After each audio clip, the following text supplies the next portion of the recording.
Bacolod News. Yes, ma'am. Nagkandak po ng investigasyon ang CHR regarding po doon sa Tuboso encounter. Ano po yung mga update po doon sa nagawang investigation? Yes, sa ngayon po ongoing pa rin yung aming investigation, but ang pwede kong mabigay na update sa inyo is we have augmented yung aming team dito sa region, and that's the reason why nagpadala kami ng mga investigators namin from the regional office. As we all know, newly created pa lang po itong NIR region, CHR office, so talagang to be honest, medyo nangangapa pa sila, and yung manpower kulang pa talaga, and that's the reason why we sent an augmentation team. Ang ginawa po nila is nilakad po nila yung I think almost 5 kilometer stretch kung saan nangyari, nagsimula yung encuentro and hanggang saan siya natapos. The very reason of our investigation is meron po kasing mga conflicting claims as to the personalities ng mga namatay. Sinasabi ng iba that there are 6 civilians na na-involved dito, and that is very important na ma-highlight or malaman natin kung yung totoong pagkakakilanlan, the real identity. Because if ma-establish natin na meron po talagang involved na civilians, then that is a clear violation of the international humanitarian law. So, ongoing pa po yung investigation. Ang purpose po talaga is to interview the people from the locality, especially dun sa mga barangays na dinaanan. Para ma-establish namin, civilians nga po ba talaga yung anim na. Ilang members yung team dito, sir, ngayon? For Tuboso? Ang pagkakaalam ko, 5 from the central office. Although plano po namin ulit na magpadala ulit ng team, especially from our forensic divisions, because there are requests from at least 3 families ng victims for exhumation.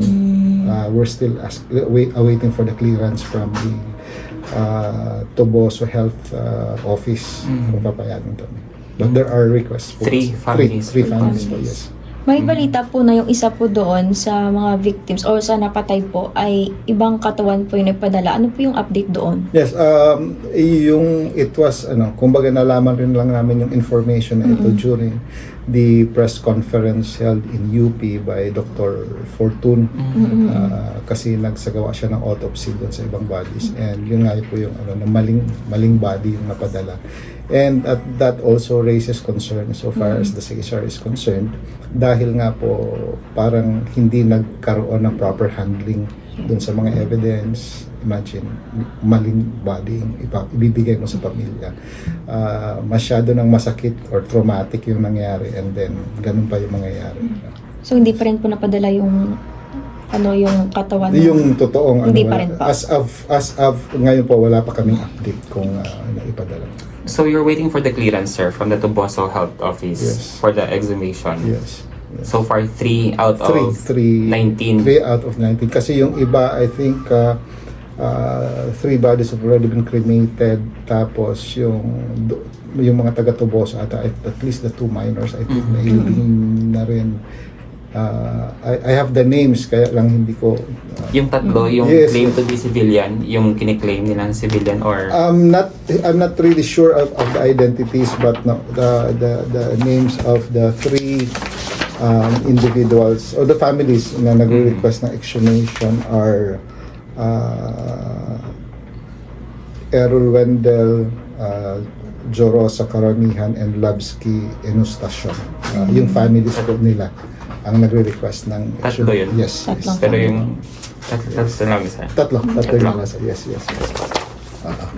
And then once lumabas ng clearance, dadating dito yung forensic. Ilang team yun, sir? Well, baka yung 2 doctors namin plus investigators ulit. So baka team of 5 na naman siguro. Wala silang deadline, sir, if kailangan matatapos yung whole fact-finding?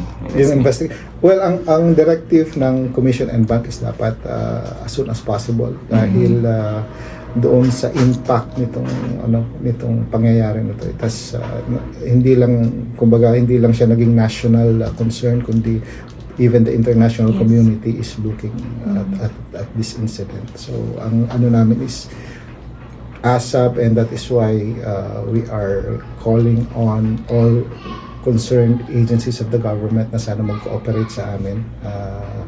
we have coordinated with the AFP and the PNP as to the documents na kakailanganin namin doon sa investigation. And until now, we're still awaiting compliance from these offices doon sa subpoena na pinadala namin.